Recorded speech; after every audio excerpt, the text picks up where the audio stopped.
안녕하십니까. 정비조합과 총회 진행자 국토계획경제연구원 원장 유영학입니다. 지난 시간에는 총회라는 것이 어떤 의미인지 살펴봤죠.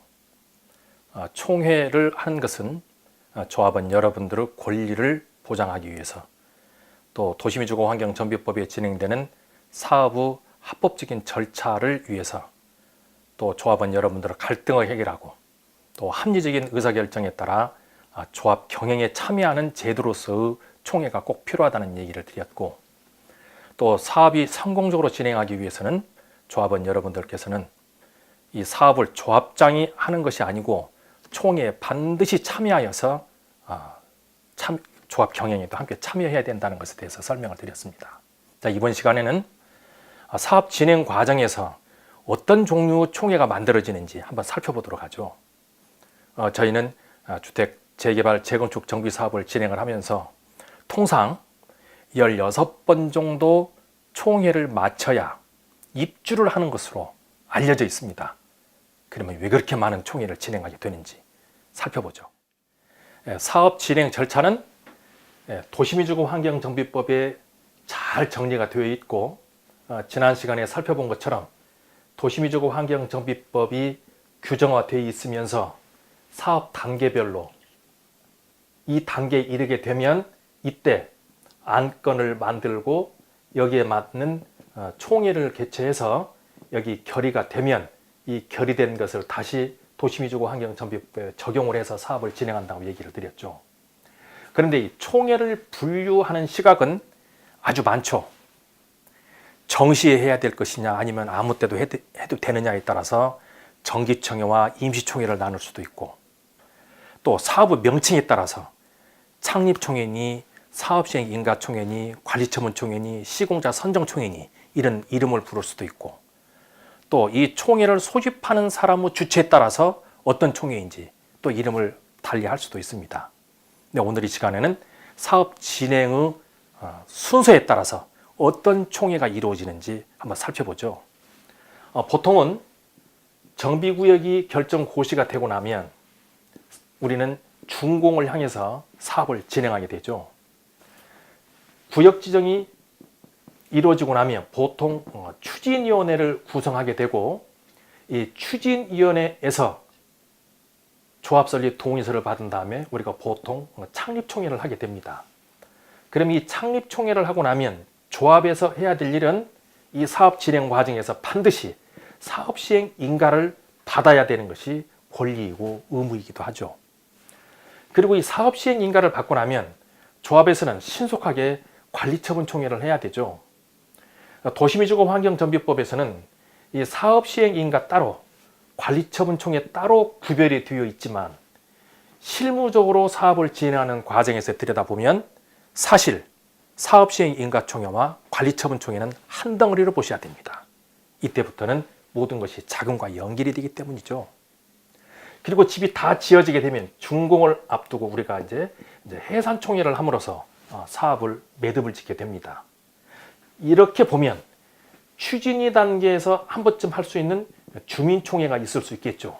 그리고 창립총회를 하고 하나, 둘, 셋, 넷, 5번이면 사업이 끝날 것만 같습니다. 근데 그것만은 아니죠.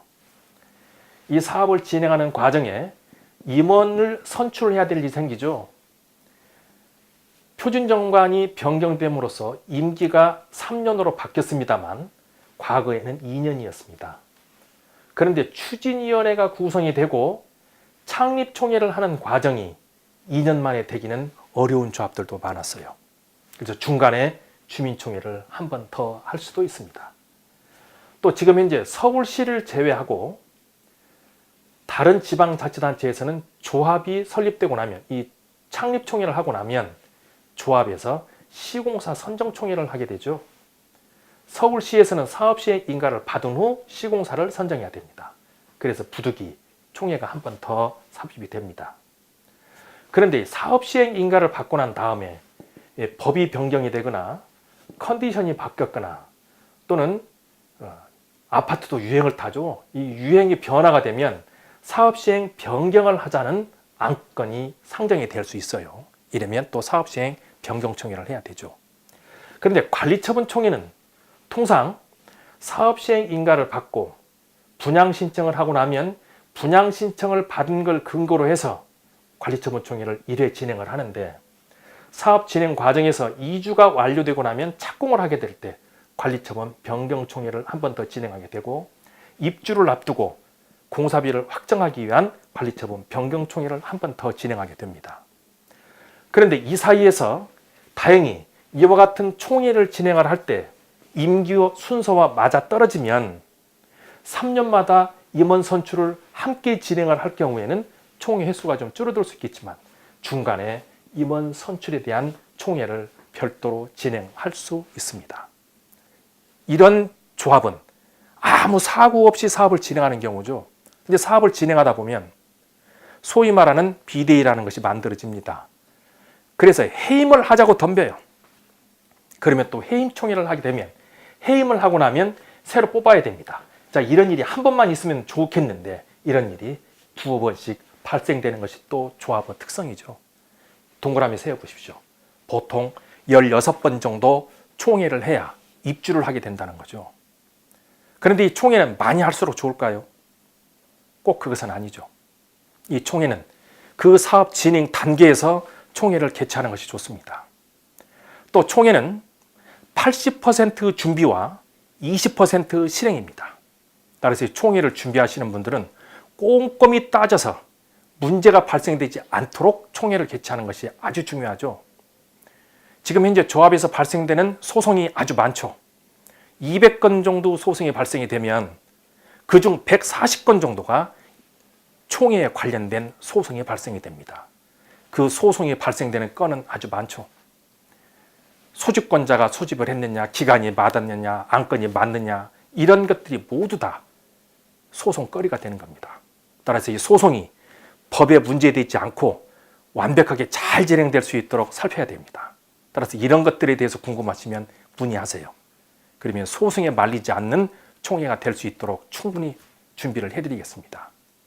또 총회는 개최하고자 할 때는 반드시 성사를 해야 됩니다. 도시민주공환경정비법에 따라서 사업을 진행하도록 규정화되어 있고 그 규정에 따라서 총회를 개최한 후 사업을 진행하기로 되어 있기 때문에 이 총회는 개최하고자 할 때 반드시 성공을 하셔야 되죠. 그런데 이 총회의 성공률을 보면 처음 법에 정해진 절차에 따라서 사업을 진행할 때는 70% 정도 성공률이 있죠.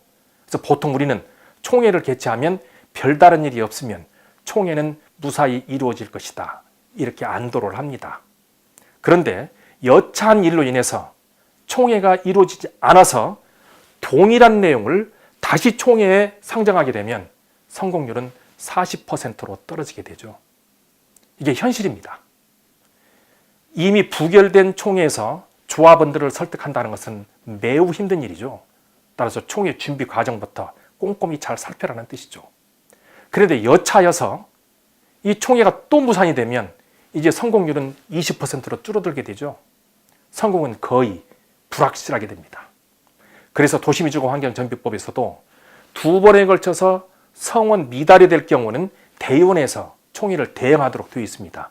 그러나 한계점이 있죠. 대의원 회의에서 총회를 대행할 수 없는 안건들, 반드시 총회에서 결의하여야 될 것은 총회에서 밖에 안 할 수 없습니다.